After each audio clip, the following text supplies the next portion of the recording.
Guys welcome छ मेरो ब्लगमा। हजुरहरू सन्चै आरामै हुनुहुन्छ भन्ने आशाका साथ भिडियो स्टार्ट गर्दैछु। Good morning. अनि म पनि सन्चै आरामै नै छु। आज जल्दी सन्चो भएको छ।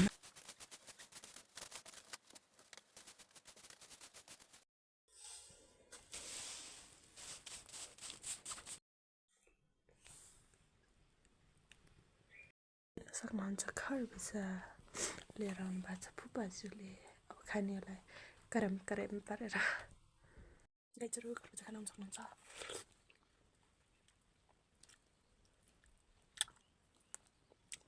खानाहरू कस्तो रह्यो कपाल बाट्न नखानुहोस्।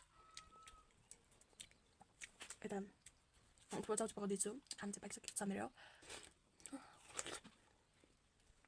यस्तो लाइन जानु मोर त्यही नै हो। अनि अब चाहिँ खानासाना खाएर कपडा सपडा चेन्ज गरेर अनि हामी स्कुल जानुपर्ने हुन्छ। अनि साँझ चाहिँ के कस्तो हुन्छ हजुरलाई म देखाउने नै छु। अहिले बाई।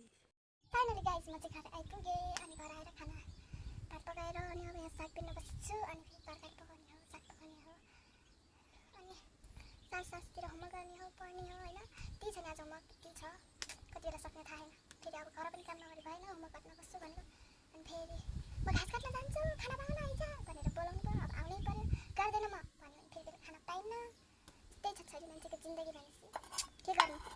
छोरी मान्छेको मात्र होइन अरू पनि होला।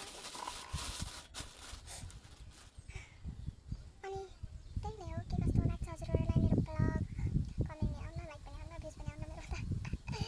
जस भिडियो बनायो पोस्ट गरिसक्यो। न लाइक न कमेन्ट न सेयर के पनि छैन।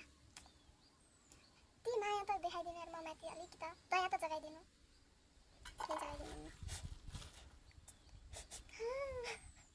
पहिला हेर्ने मान्छेले नि हेर्दैनन् क्या आजभोलि। साथीहरू हेर्नुहोस् त किन हो नहेर्ने।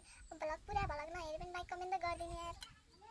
हजुर म साग बिन्दैछु। अनि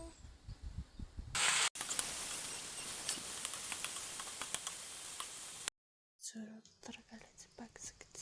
भात यता साग यता छ। हजुर किन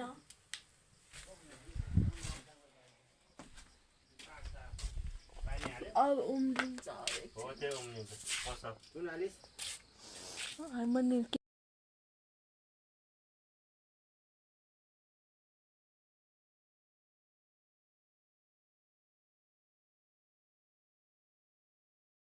गाइजहरू हेर्न सक्नुहुन्छ। लाइन गई पनि हामी दुइटाले पढेर बसिरहेको छ। भाइले उता पढिरहेको छ, म चाहिँ यता पढिरहेको छु। पढाइ त के भन्नु, होमवर्क गरेर।